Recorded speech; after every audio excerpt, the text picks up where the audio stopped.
Pues volvemos del corte, estamos aquí con el psicólogo Alejandro y queremos preguntarle un poquito si existe algún ciclo, algún camino a la violencia, algo que te lleve o que te dé una pauta a seguir. ¿Existe algún método hoy con tanta metodología en este mundo tan globalizado referente a la violencia? Claro que sí, más que nada dentro de la esfera familiar se da un ciclo muy común que muchas veces lo vivimos y muchas veces no sabemos que así se da, ¿no? La primera fase de este ciclo es la parte de la acumulación de la atención, ¿sale? Esta parte empieza por permitir o empezar a dejar fluir muchas emociones a nivel personal, y después de esto se va a la fase de la explosión, ¿no? Una vez que ya se acumuló demasiada tensión en la pareja, en la relación, viene la parte de la explosión, ¿no? Cuando ya se viene la parte dura, ¿no? La parte donde se desencadenan la parte de los golpes, humillaciones, ¿verdad? Y como para cerrar este ciclo se da la parte de la luna de miel o la reconciliación, que eso es muy común, ¿no? El arrepentimiento por parte del agresor generalmente. Entonces aquí es donde dicen, no, ya no lo vuelvo a hacer, y empieza de nuevo el ciclo, ¿no? Llega una fase quizá 2, 3 días, una semana, un mes incluso, de luna de miel se le podría llamar, y después viene de nuevo la acumulación de la atención, ¿no? Porque caen de nuevo en el hábito, en la rutina del hogar. Muy bien, entonces vemos que primero me comentaba, era la acumulación, la atención, o sea, como se dice coloquialmente, te empiezan a llenar el cantarito. Claro. Cuando ya se llena el cantarito, truena todo esto y luego ahí vamos de arrepentidos con las flores y demás. Una cosa que yo no entiendo es como si ya existió un suceso violento. ¿Por qué nos arrepentimos? O sea, ¿por qué queremos aferrarnos a estar en ese ciclo que nos comentas? Ok, bueno, primero que nada se genera una codependencia en la relación, ¿no? Que aunque ya es insana, pero ya no pueden vivir sin estar juntos, ¿verdad? Aquí estos factores se van acumulando, o las personas ya no logran salir del ciclo por diferentes factores.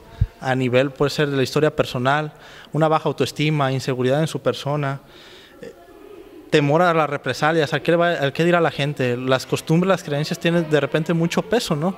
Por eso cuesta de repente mucho trabajo salir de esa esfera o de ese ciclo de violencia. Muy bien, entonces nos comentas que las costumbres, y la verdad que es muy visto que las costumbres son a veces la que nos mantienen en situaciones incómodas, pero porque nos tocó cargar con esa cruz, ahí seguimos. Me imagino que va por ese lado. Y referente a las consecuencias que tienen este tipo de actos violentos entre la familia, ¿qué nos podrás comentar?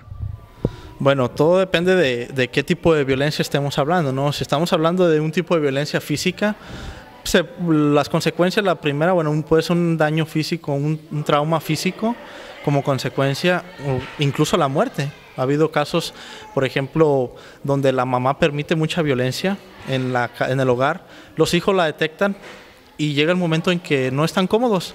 Hemos tenido casos, de hecho, hoy en la actualidad, donde el hijo quiere tomar venganza por su propia mano, ¿no?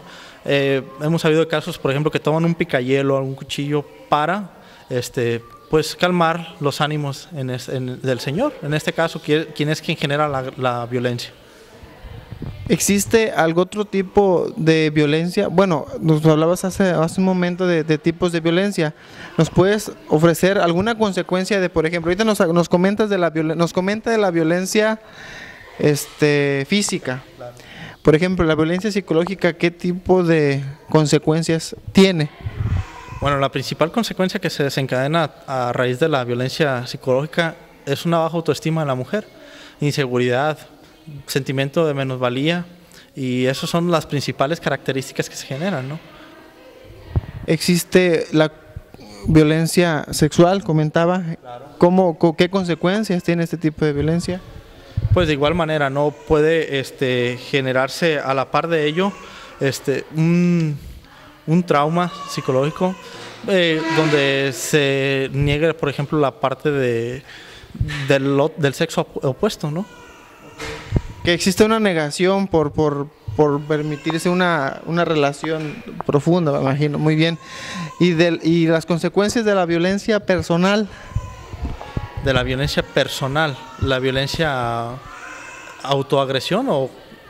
Sí, autoagredirse. Bueno, eso ya es más que nada un problema de autoestima personal, ¿verdad? Que también es válido, ¿no? También se puede generar al interior. Todo depende de su motivación intrínseca y de la red de apoyo que tenga a nivel familiar, ¿verdad? Pues vemos que hay muchos tipos de violencia, y antes de terminar nuestra sección, nos gustaría preguntarte qué tenemos que hacer para no callarnos o cuáles los medios a los que hay que acudir para que esta violencia poco a poco empezar a detenerla y ser a lo mejor un Piguamo no sin violencia, que ese sería el ideal, pero con más conciencia referente a este tema. Claro, mira, cuando me llegan casos de violencia a mi oficina, lo primero que le digo, bueno, tienes dos caminos, o quedarte ahí o denunciarlo y empezar replanteando tu vida, un nuevo proyecto de vida. Muchas de las veces optan por quedarse ahí, por lo que ya te mencionaba, por las creencias, por las costumbres que de repente se tienen. Aquí la primera situación, bueno, si tú decides denunciar es que tú tengas en la parte de la orientación psicológica, una terapia psicológica primero que nada, para saber si lo que tú quieres es estar ahí o vivir con esta persona, ¿no?, que está generando violencia. Y a raíz de ahí, posiblemente puedes quizá iniciar un trámite ya legal, ¿verdad? Eso pudiera ser ya bajo la asesoría de un abogado, ¿verdad? Pues muy bien. Ya nos dijeron los caminos. Si están ejerciendo violencia en nuestro hogar o en nuestra familia, es importante que se denuncie, que te asesores con un psicólogo. Le comentamos que aquí el psicólogo Alejandro trabaja en el DIF municipal de aquí de Piguamo. Sería todo por esta sección. Nos vamos a un corte y volvemos con la siguiente sección.